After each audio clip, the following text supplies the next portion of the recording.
So, magandang umaga, tanghali at gabi sa inyong lahat ng nanonood at nakikinig ng video record na ito ngayong April 10, 2026, Friday. Ipapayo ko po na salita ng Diyos. Ngayong araw na ito is Genesis chapter 38.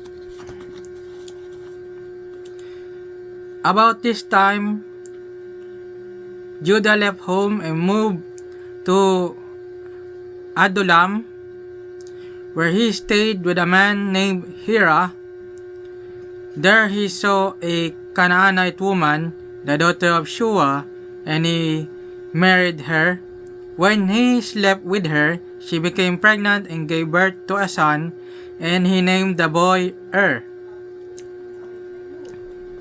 Then she became pregnant again and gave birth to another son, and she named him Onan. And when she gave birth to a third son, she named him Shelah. At the time of Shelah's birth, they were living at Kesib.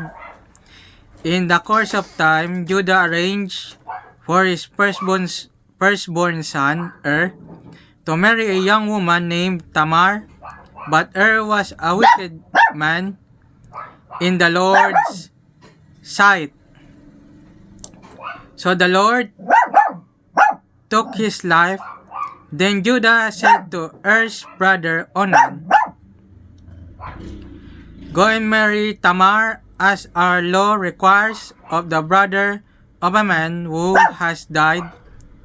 You must produce an heir for your brother." But Onan was not willing to have a child who would not be his own heir. So whenever he had intercourse with his brother's wife, he spilled the semen on the ground.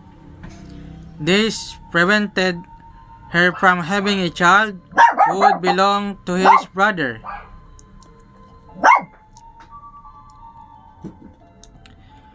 But the Lord considered it evil for Onan to deny a child to his dead brother, so the Lord took Onan's life too. Then Judah said to Tamar, his daughter-in-law, "Go back to your parents' home and remain a widow until my son Shelah is old enough to marry you." But Judah didn't really intend to do this because he was afraid Shelah would also die.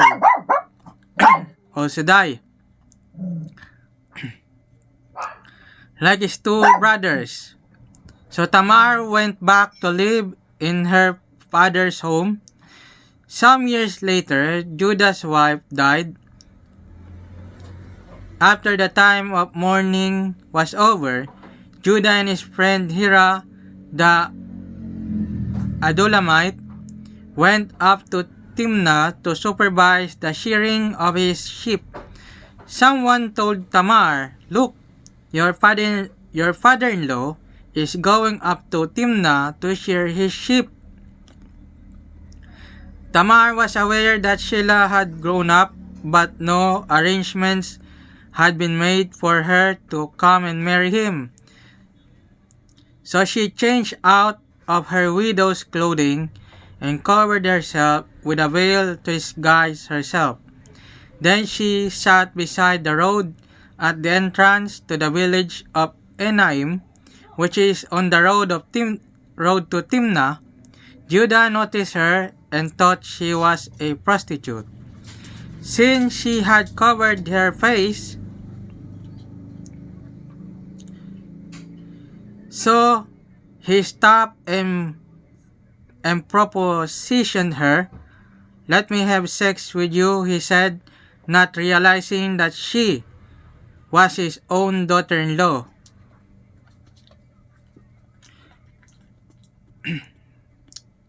"How much will you pay to have sex with me?" Tamar asked.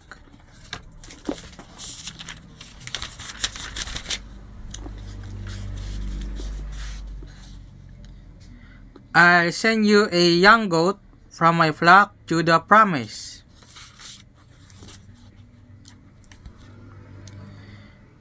But what will you give me to guarantee that you will send the goat? She asked. What kind of guarantee do you want? He replied. She answered, leave me your identification seal and its cord and the walking stick you are carrying. So Judah gave them to her. Then he had intercourse with her, and she became pregnant. Afterward, she went back home, took off her veil, and put on her widow's clothing as usual.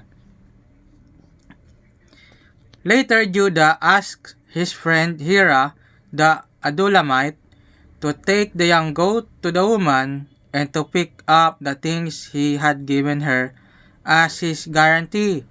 But Hira couldn't find her, so he asked the men who lived there, where can I find the shrine prostitute who was sitting beside the road at the entrance to Enaim?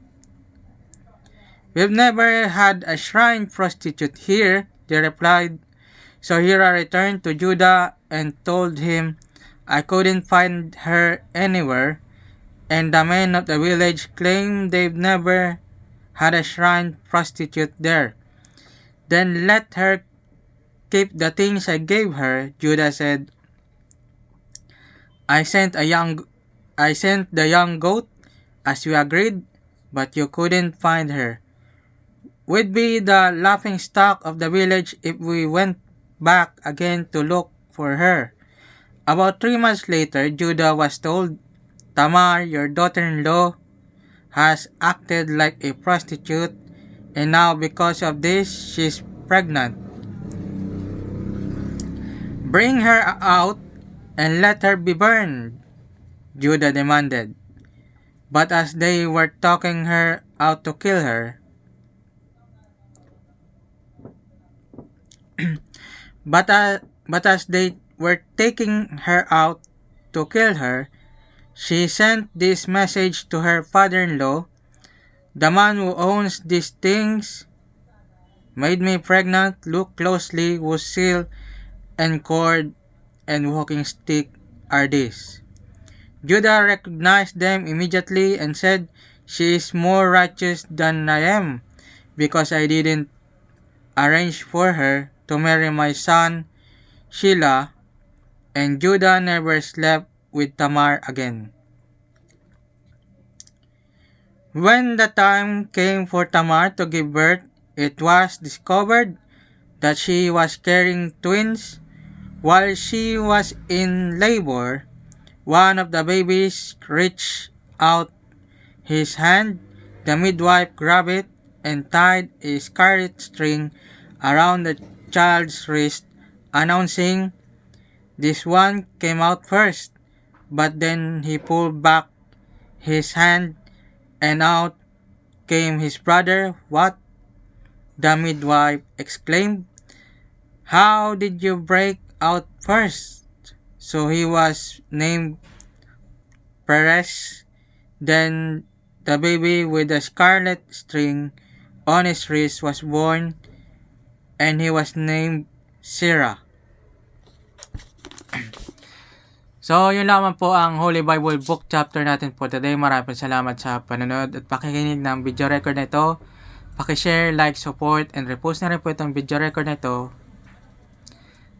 Naway kapulutan po ng aral ang salita ng Diyos na ipinayag ko ngayong araw na ito. Maraming salamat nyo lang po and God bless.